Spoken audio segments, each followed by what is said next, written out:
ध्यान दीजिए 9 नंबर सवाल पर।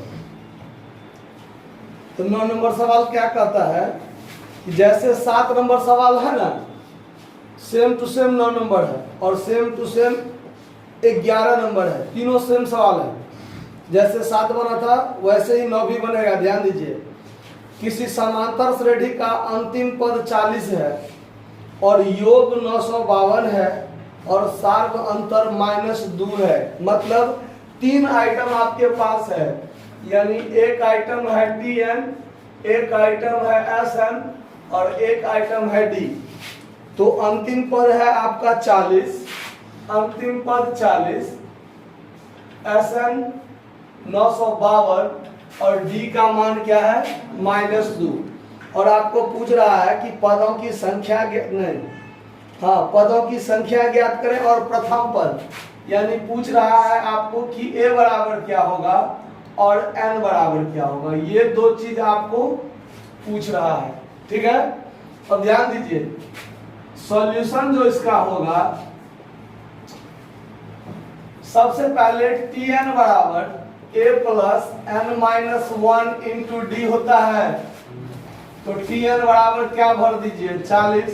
A का मान हमारे पास है नहीं, A plus n-1 into D, ये चीज आपका होगा। क्लियर है।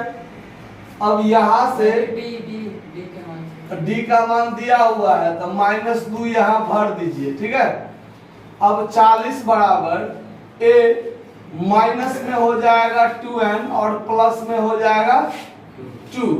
अब ये 2 इधर आ जाएगा तो 40 में से 2 घटा दीजिए और -2n इधर आ जाएगा तब +2n कर दीजिए, तो इधर बराबर क्या रह जाएगा A।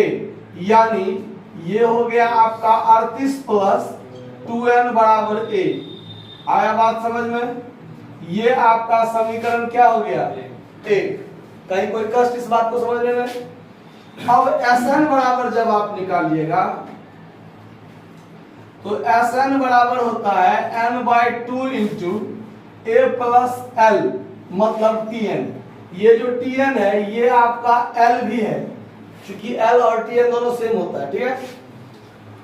अब ध्यान दीजिए, Sn बराबर आपको दिया हुआ है 952, n का मान तो है नहीं, A का मान आप ये वाला भर सकते हैं 38 प्लस 2n और प्लस L का मान आपको दिया हुआ है कितना 40। अब यहां से सॉल्व कीजिएगा तो देखिए यहाँ पर 2 से कुछ कट जाएगा, ये तो 952 ही रहने देते हैं n/2 और फिर यहाँ दोनों में से क्या हो जाता है तो 38 और 40 क्या कर लीजिए 78 प्लस 2n होगा। अब यहाँ पर 952 बराबर n/2 और इस दोनों में से यदि हम 2 कॉमन ले लें तो यहाँ बचेगा 39 प्लस n बचेगा और ये 2 से ये 2 क्या हो जाएगा कट जाएगा। तो अब क्या बचेगा, अब यहाँ बचा आपको 952 बराबर n into 3n 39 plus n, ये बचा है ना। अब यहाँ पर समीकरण के रूप में ले आइए 952 बराबर 39n प्लस n²।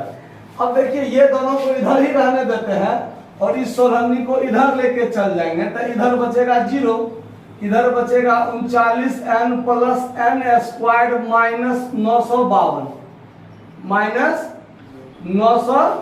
-952।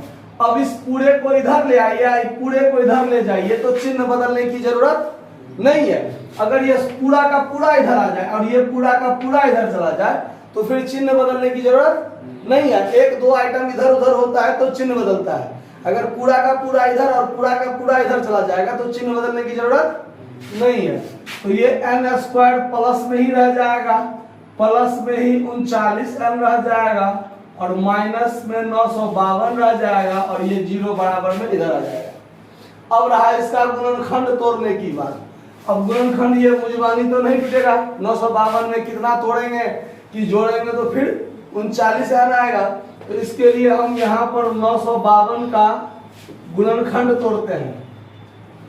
2 से कीजिएगा तो 476 होगा ना। फिर 2 से काटिएगा तो 23 और 8 यही होगा ना।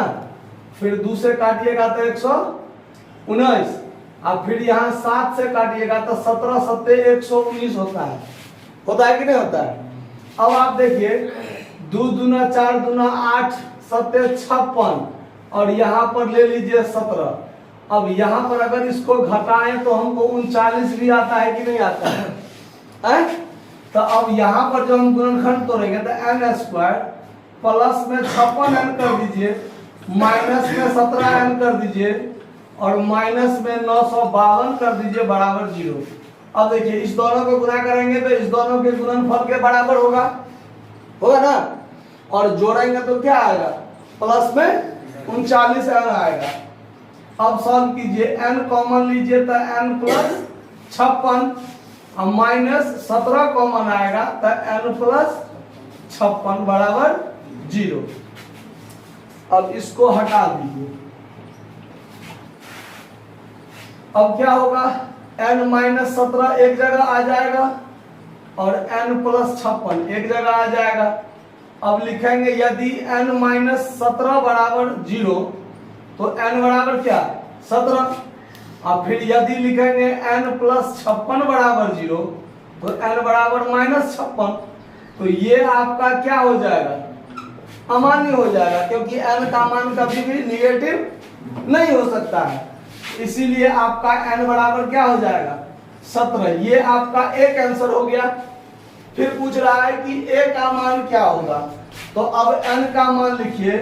अब n का मान समीकरण 1 में रखने पर तो a बराबर में समीकरण क्या था आपका 38 प्लस 2n।